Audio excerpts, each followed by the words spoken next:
Hey guys, welcome back to the Two Wheel Fabrication channel. I'm Joe, the lead fabricator here at Two Wheel Fabrication. Today, I wanted to show you guys a bit of a bike build or modification. I know I've talked about it in other videos that we were going to do some bike build videos, show you guys the progress. Those are still in progress, so unfortunately, until we're completely done with it, right, I can't show you guys the finished product, which at the end of the day, I definitely want you guys to see the start and the end. But right now, we're going to work on my own personal motorcycle, and that's a 1965 Triumph bobber that I built. So it's hardtailed. But what we're going to do on that in particular is we're going to give it a new paint job. So I'm going to bring you guys through the process of that, what it ends out, where it's at now, and what it's going to look like, which I think should be pretty fun. You guys should be able to enjoy it and kind of get a better idea of the type of stuff we do. That's not just the exhaust that you guys that have watched already know very well about. So I'll bring you guys through everything, kind of explain where I'm going, and then we'll just start getting some work done, right? All right, guys, this is my 1965 Triumph. I got this thing, man, I want to say like 7 years ago. Looked nothing like this, and I'll post up some pictures of what it looked like when I got it. But essentially, it was completely in parts. It was just in a rolling configuration, if you will. The engine was completely tore down, and it was a box of parts. That's what I got it as a box of parts. And it took me many years to get it where it is right now. Right now, I would say I put about a month and a half of actual time into it, and I would do it every time I'd go on leave. When I was in the Army, I would take a couple weeks off, go home, and I would work on this thing.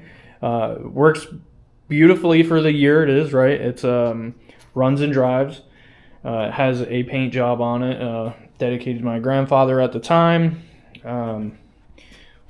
And we got the Triumph logo on the other side. The fender's currently not on it. I took that off because we're about to do some paint work to that, and this as the first step for it, but I had already taken it off, which surprisingly took a bit of effort. I had to take the exhaust off, oil tank off, battery out. Just the way it's mounted, it was kind of a pain. But this is the bike, yeah. It's got a Harley Davidson wide glide front end, and then a hardtail Triumph frame. So we got American mixed with British. This is definitely a tough bike build just because of how particular everything is for this vintage. And, you know, none of the bolts are metric or standard. It's all this Whitworth size. So there's still some things I want to do to it. As you can see down in the bottom, there is an oil pan under there. She leaks a little bit, but that's mainly around the transmission, which I have to take out anyways to make it easier to shift into neutral. So when I'm sitting at lights, I'm not just sitting there holding the clutch down. But she's a cool bike, built essentially from the ground up. And like I said, I'll show you some photos so you guys can check it out. But this is the bike we're going to paint today. This is what we're going to work on. And we'll go back to the paint booth, and I'll kind of show you where we're at and where we're going to go. All right, so I showed you guys the bike, and this is the fender that was on it. It's kind of crudely done in some regard. I remember when I took some time off of leave for the Army, I just had this one fender, crudely cut it, made some space for the chain so it's not smacking around. And then same with these pre-cut supports. One thing, you know, I would have done it differently now with how I have everything set up and more of the builds I've done. But it is where it's at now, so we're just going to work with what we got. Now, hardtails are very notorious for getting cracks everywhere. So this one actually had, just because of the raw vibration, right? There's nothing to mediate that at all. Just with a hardtail, you're just getting that engine vibration right into the frame. So this actually did incur some cracks on both sides where you get that heat affected zone from welding, right? So that just hardens the steel, and then even the way I have it set up where it's got supports back here in the rear and then in front, still vibration got to it, ended up cracking. So my solution for that this time was just to put some silicon bronze on the inside where the cracks were. The reason I went with that instead of just TIG welding it is I don't want to add more heat to here and then make some, you know, essentially put another heat affected zone in there and create more hardness in that area since it's already cracking. So we put some silicon bronze in there, and that is a little more ductile. So we'll see how it holds up. If it doesn't, you know, we're gonna have to change our plans on that. But this is the first thing we're going to work on today. Now, I've sanded it down and got it ready for primer. That's the first thing we're going to do. Now, I would not recommend you ever primer or paint over existing paint already. You should do the correct thing and strip it and get it prepped and then repaint, right? This is my own personal bike, so it's not a big deal for me. I'm just going to see how it ends out. I would never do this on a customer's bike. I would actually, completely remove the paint and we do it the 100% correct way. But it's my bike. I feel pretty confident that even despite this being on here, I'll still come out with a good product and something I can show off later when I bring the bike to a bike show. So I just want to make that note. That's not exactly the right way to do it, but we'll see how it comes out. If it doesn't, I'll end up stripping it and we'll go from there.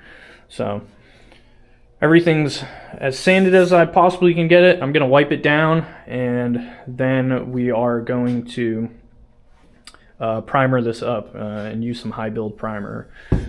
One thing I do plan on doing with this is we're going to end up doing like an emerald green metallic, and I plan on putting some gold leaf in here because I do like the stripe, but I want something cooler, something that I think is going to pop more. So there'll actually be gold leaf in here as part of the stripes, and we might do some airbrushing. We're going to see what happens, but I feel like this is the perfect test piece for me, right? I can get as creative as I want. If I mess it up, it's my bike. I don't mind. It's all part of the learning process. So we're going to take you guys on this trip, and we'll see where we end up.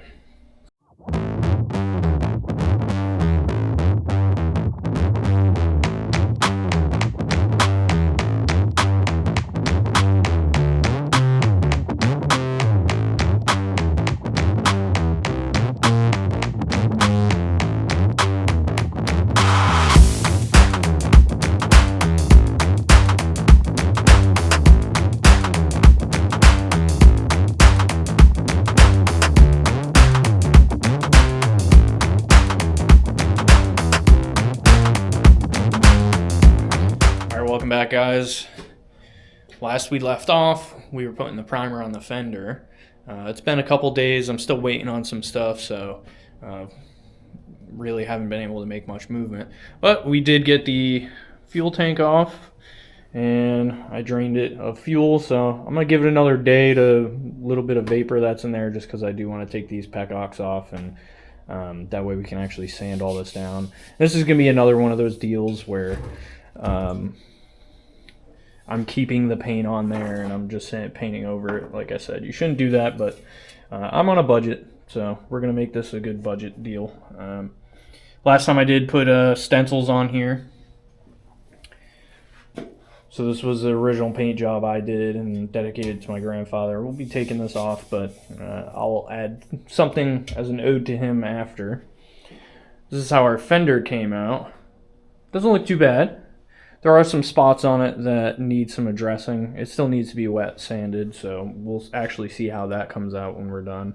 The few bits that I'm not too happy with can be fixed. I think after sanding they'll just be fine. Just need a little bit of attention.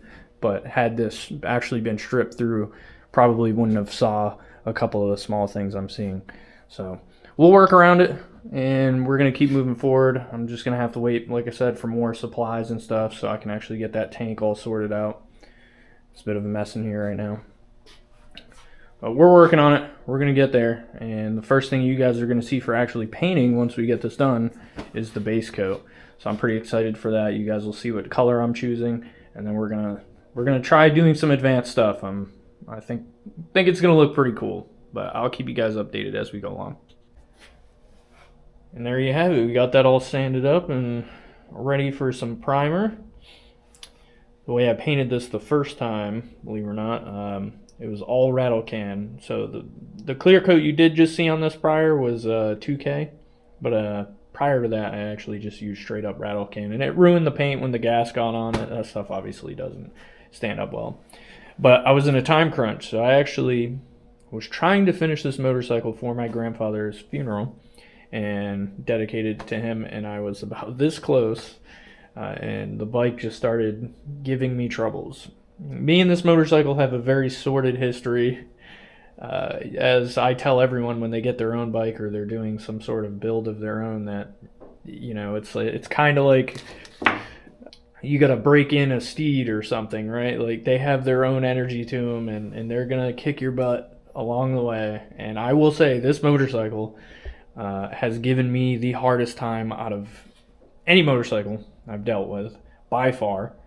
I had to rebuild the head 7 times just to stop it from leaking oil. Tried different gaskets, kept doing it, and come to find out there's just a little small chip of paint on one of the sealing surfaces that you just cannot see. And because of the way the bike's built, you have to take the head off to get to the push rod tubes, which is where I was having my issue.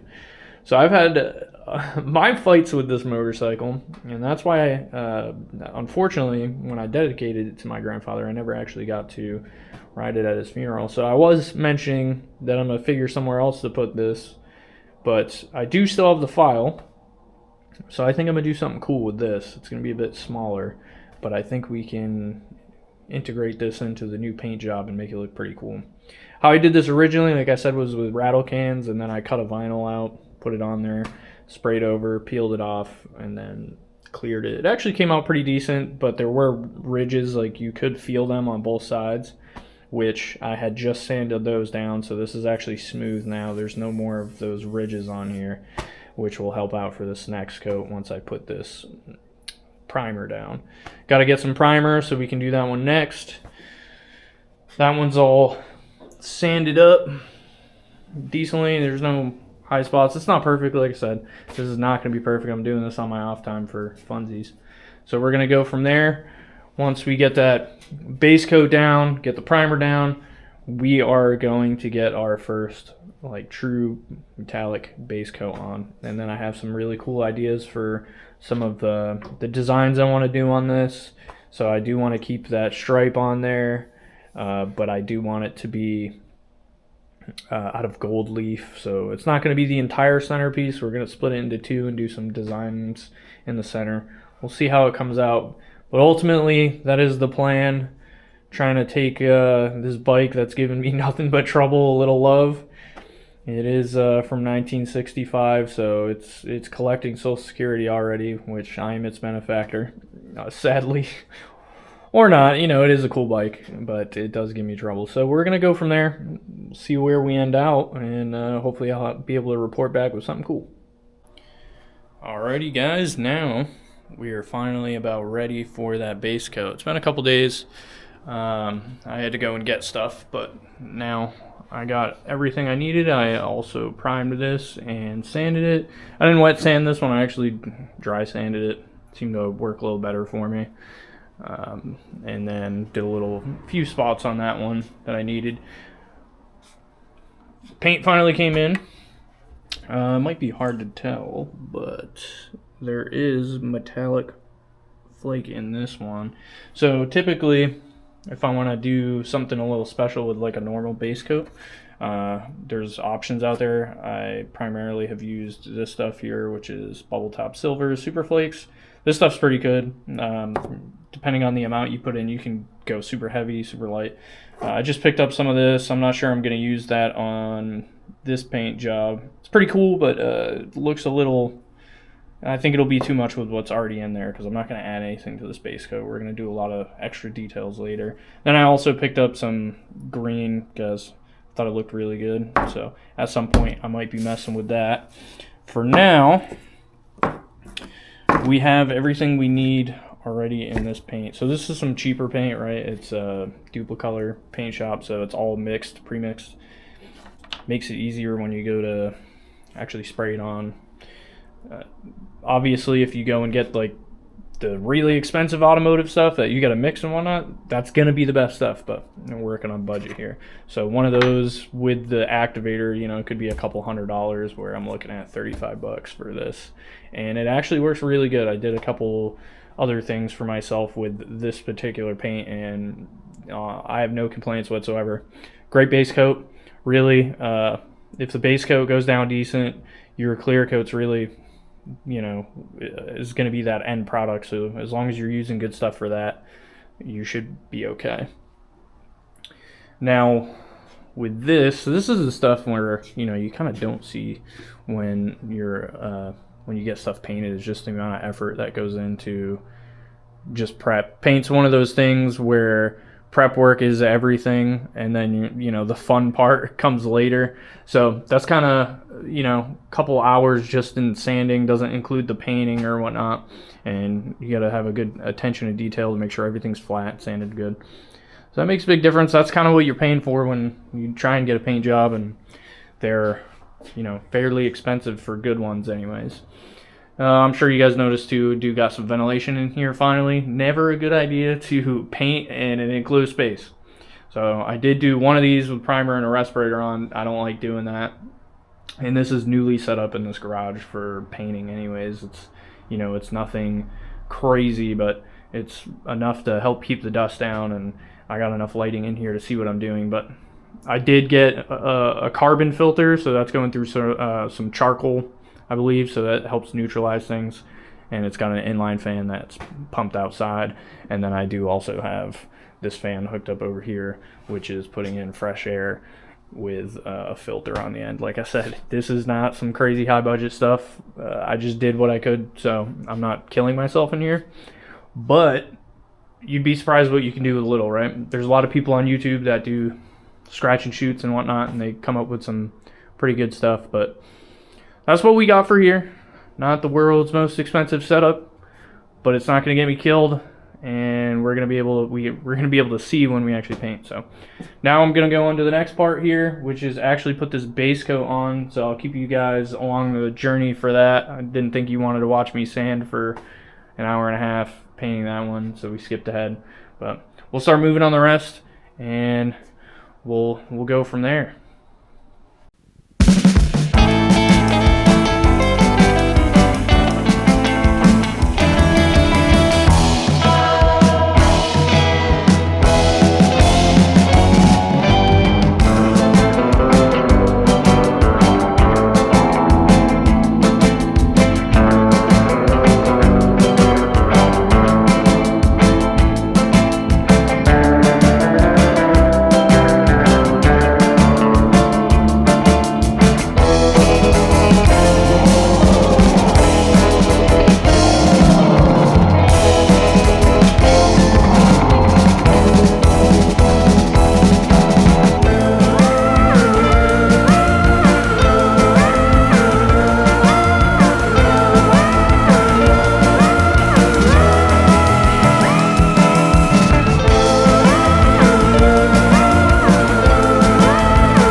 Alright guys, we got another day down, and you guys might be upset with me for this one, so I do apologize in advance.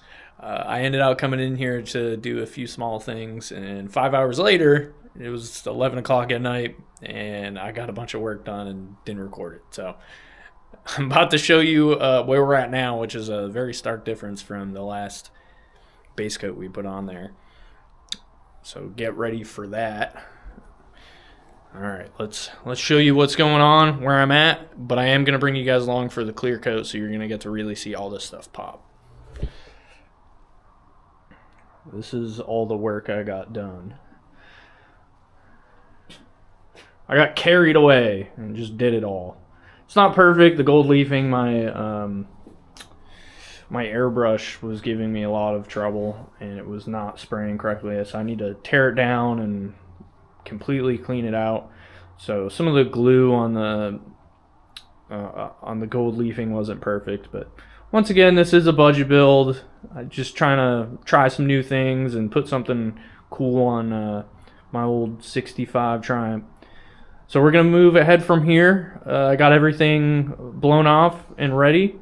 So now the heat's already been on for a bit. We're about the right temp where we need to be. Gonna turn the ventilation on, and then I'm gonna start clear coating that. And then I'll give you guys some cool close-ups so you can really see what that clear coat does for a difference on this thing.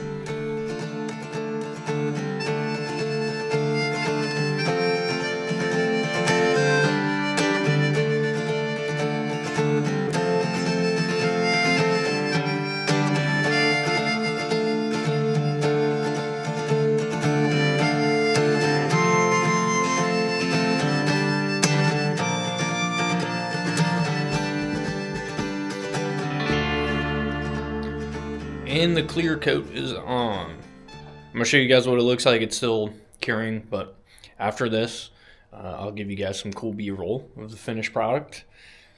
Plenty of things I can pick apart on this, and I will. Anytime you're looking at your own projects, you can easily pick it apart, right? But generally speaking, pretty happy with the result. I think when it's all said and done on the bike, actually polished up, it's gonna look awesome. It's gonna serve the purpose in which I needed it to.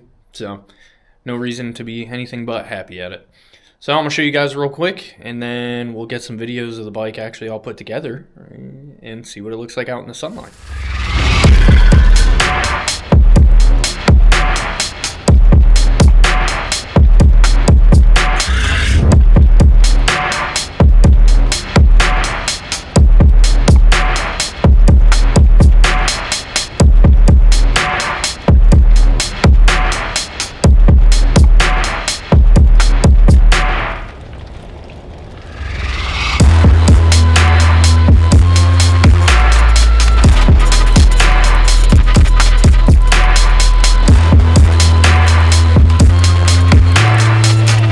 Alright guys, and just like that, we're all done with our paint job. Took a little bit of time, but I think it was well worth the sweat equity that we got out of it. Bike's looking awesome. I already fixed the oil leak that was on it in the transmission case. Just had to redo a bit of a gasket there and got the charging system fixed. So that bike is all ready to go to bike shows next season. So I'm super excited about that. I do have another project coming up. That's a Harley Davidson custom build that we did. It's here actually. So another paint job video, and then you'll start seeing some more build content. So if you guys really like this, make sure you give it a thumbs up. Shoot a comment down in the comment section what you'd like to see else out of us, right? Some of those cool things. Subscribe to the channel, and in general, just let me know what your favorite part was about the paint job. I'm super stoked about it. Thanks for watching. Thanks for your support, guys. I super appreciate it, and I'll catch you on the next one.